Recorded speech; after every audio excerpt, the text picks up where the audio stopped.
ये है talks news network और आप देख रहे हैं पॉलिटॉक्स, राजनीति का कच्चा चिट्ठा। कर्नाटक में फिर राजनीतिक नाटक शुरू हो गया है। लंबे समय से चल रहे सियासी घमासान के बाद आखिरकार कर्नाटक के मुख्यमंत्री बीएस येदियुरप्पा ने इस्तीफा दे दिया। आपको बता दें कि कल ही कर्नाटक में भारतीय जनता पार्टी की सरकार के 2 साल पूरे हुए हैं और इसी मौके पर येदियुरप्पा ने अपना इस्तीफा दिया है। ठीक 2 साल पहले कुमारस्वामी सरकार को गिराकर येदियुरप्पा ने कर्नाटक की गद्दी संभाली थी। कल कर्नाटक सरकार में इसी बात का जश्न मनाया जा रहा था, लेकिन वाह रही किस्मत, जिस दिन जश्न मनाया जा रहा था उस दिन रोते हुए येदी की विदाई। अभी आने वाले समय में देखने वाली बात यह होगी कि भाजपा का कर्नाटक में मुख्यमंत्री का अगला चेहरा कौन होने वाला है। आपको याद होगा कि पिछले दिनों जब येदियुरप्पा दिल्ली के दौरे पर आए थे, तब से ही उनके इस्तीफे देने की चर्चा जोरों पर थी। इस दौरान उन्होंने प्रधानमंत्री नरेंद्र मोदी, जेपी नड्डा और अमित शाह से मुलाकात की थी। मुलाकात के बाद येदियुरप्पा ने दावा किया था कि किसी ने भी उनसे उनका इस्तीफा नहीं मांगा, लेकिन अब मुलाकात के कुछ दिनों के बाद उनका इस्तीफा आने से स्पष्ट है कि भारतीय जनता पार्टी ठान चुकी थी कि कर्नाटक में मुख्यमंत्री बदलना है।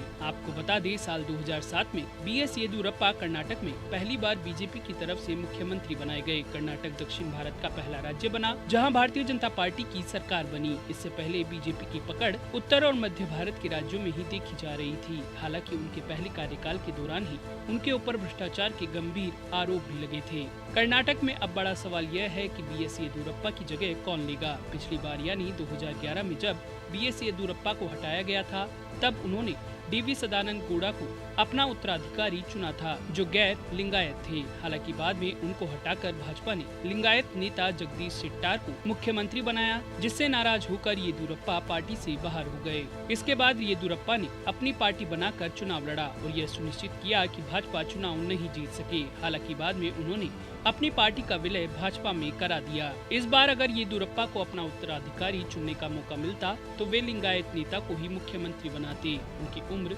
ज्यादा हो गई है और वे अपनी राजनीतिक वापसी की संभावना नहीं देख रहे हैं। अब येदियुरप्पा की चिंता अपने दोनों बेटों को स्थापित करने की है। सो कहा जा रहा है कि येदियुरप्पा की पसंद राज्य के गृह मंत्री बासवराज बोम्मई हैं। वे लिंगायत भी हैं और सरकार में रहने का पुराना अनुभव भी उनके पास है। हालांकि इसमें संदेह है कि पार्टी अब येदियुरप्पा की बात को मानेगी। अगर पार्टी ने लिंगायत नेता को चुना तो आरएसएस के पुराने कार्यकर्ता बासनगौड़ा पाटिल यत्नाल या अरविंद बेलाड मुख्यमंत्री बन सकते हैं। तीसरा नाम मुरुगेश आर निरानी है। वे भी लिंगायत हैं, पर मुश्किल यह है कि ये तीनों नेता येदियुरप्पा के विरोधी माने जाते हैं, इसलिए वे इनको रोकने का प्रयास करेंगे। जहां तक गैर लिंगायत नेताओं का सवाल है तो केंद्रीय मंत्री प्रहलाद जोशी, भाजपा के राष्ट्रीय महासचिव सीटी रवि और भाजपा के संगठन महामंत्री बीएल संतोष के नाम की चर्चा है। हालांकि जोशी ने सफाई दी है कि वे दावेदार नहीं हैं, लेकिन पार्टी के प्रदेश अध्यक्ष नलिन कुमार कतील के लीक ऑडियो के मुताबिक वे मुख्य दावेदार हैं। सवाल यह है कि आखिरकार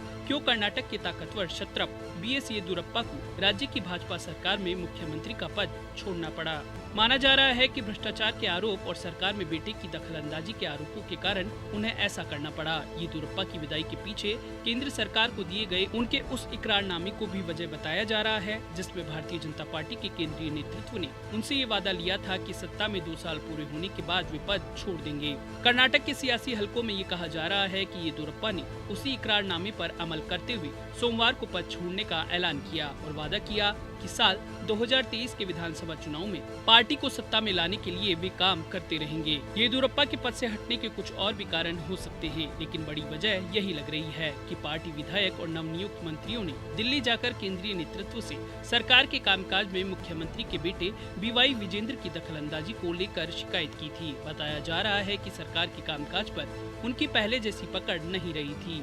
कर्नाटक में जब कोरोना महामारी तेजी से फैल रही थी तो येदियुरप्पा अपने स्वास्थ्य मंत्री बी श्री रामुलु के कामकाज से खुश नहीं थे। उन्होंने मेडिकल एजुकेशन मिनिस्टर डॉक्टर के सुधाकर से कर्नाटक में कोरोना महामारी की स्थिति पर राज्य सरकार का पक्ष रखने के लिए कहा था। बीजेपी नेता बीएस येदियुरप्पा की ओर से सोमवार को कर्नाटक के मुख्यमंत्री पद से इस्तीफा देने के बाद अब सवाल उठने लगे हैं कि आखिर ऐसा क्यों करवाया गया। येदियुरप्पा के पद छोड़ने के कुछ घंटों बाद विपक्षी नेता और कांग्रेस के दिग्गज नेता सिद्धारमैया ने इस्तीफे के पीछे के कारण पर सवाल उठाया। एक के बाद एक कई ट्वीट करते हुए कर्नाटक के पूर्व मुख्यमंत्री सिद्धारमैया ने कहा कि राज्य के लोगों को सत्ताधारी पार्टी के नेता के इस्तीफे के पीछे का असली कारण बताया जाना चाहिए। सिद्धारमैया ने संकेत दिया है कि बीजेपी ने येदियुरप्पा को उनके खिलाफ भ्रष्टाचार के आरोपों के कारण पद छोड़ने के लिए कहा और पीएम नरेंद्र मोदी से जांच शुरू करने का आग्रह किया। बता दें कि 4 बार के मुख्यमंत्री बीएस येदियुरप्पा ने उस दिन अपना पद छोड़ने का ऐलान किया जिस दिन बीजेपी ने बेंगलुरु में उनकी सरकार के दूसरे साल का जश्न मनाया। 2 सालों तक कर्नाटक में मुख्यमंत्री पद संभालने वाले बीएस येदियुरप्पा अपना इस्तीफा देने के बाद हो गए। उन्होंने कहा कि वह मुख्यमंत्री पद जरूर छोड़ रहे हैं, लेकिन लोगों के लिए अभी उन्हें काफी काम करना है। इसके साथ ही उन्होंने कहा कि मेरे सभी साथियों ने काफी मेहनत की है और आगे भी करते रहेंगे। हालांकि इस दौरान येदियुरप्पा ने एक वाक्य बोलकर सबको चौंका दिया, जिसमें उन्होंने कहा कि हमेशा उन्हें ही अग्नि परीक्षा से गुजरना पड़ता है। पॉलिटॉक्स ब्यूरो, दिल्ली। ये है टॉक्स न्यूज नेटवर्क और आप देख रहे हैं पॉलिटॉक्स, राजनीति का कच्चा चिट्ठा।